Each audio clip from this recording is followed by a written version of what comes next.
Oh, or responses that made my granny's and daddy's stomach turn. They'd get so ticked off when you replied like this because to them it was disrespectful for a child to respond like this to an elder instead of saying, "Yeah, bakok, angzwanga baba, ngiyezwa mam."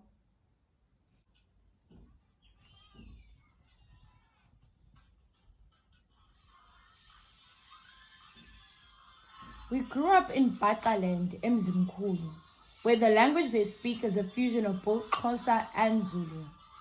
My family originates from Lesotho, but we all communicate in Zulu most of the time, and seldomly we speak Sotho, English, and Xhosa because umamam ngumXhosa, but never in isiBhaca.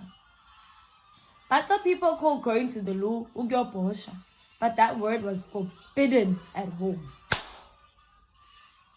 We were not allowed to say that word. Instead, we were taught to say ukuova. Any form of swearing word was totally unacceptable as well. Respect was the highest commodity. It was either that or you don't speak at all. It's funny how I was the most nonchalant child when we were young.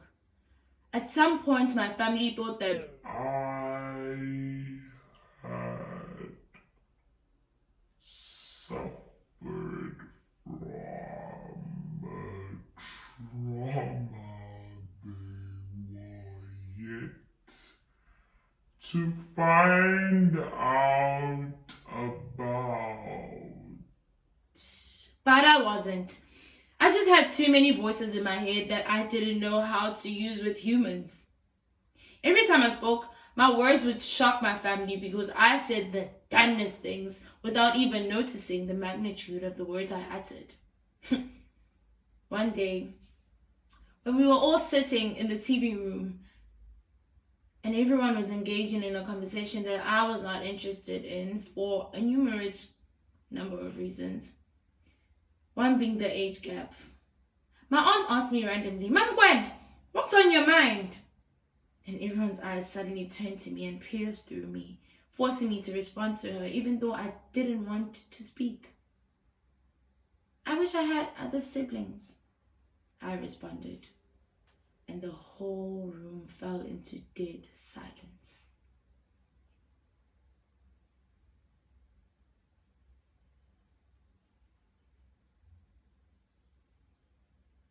I didn't know why they reacted that way until I was old enough.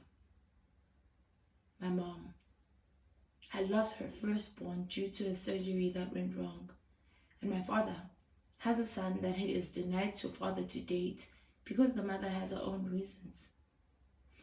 At that point, I didn't know how heavy that was for my family. I just innocently said what it is that I wished, but only realized after years that I shouldn't have said what I said.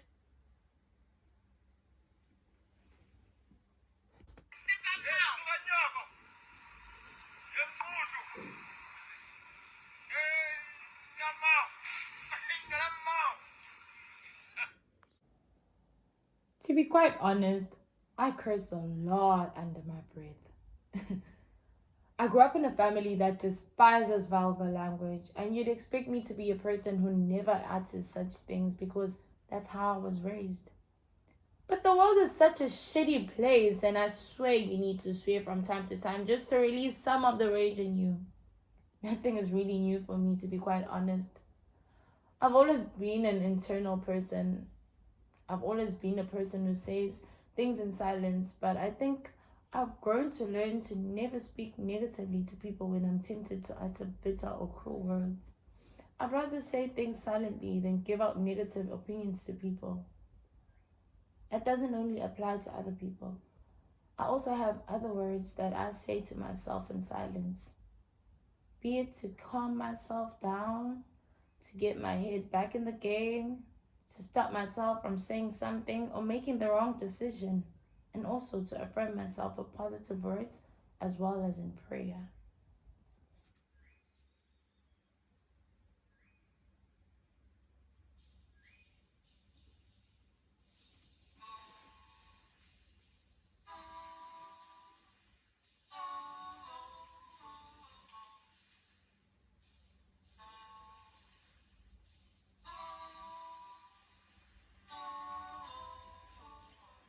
You think that now that you're old enough, you'll have the liberty to say whatever you want to say, whenever you want to say it.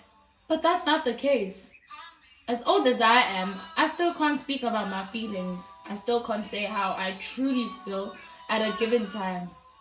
I think we are all programmed this way. When someone asks you, "How are you?" we all tend to answer them in the way that we are all programmed to. "I'm good, thanks. How are you?" Even when what you really feel inside is nowhere close to being good. We constantly have to be considerate of the fact that everyone is going through something and we can't say certain things to them because of that.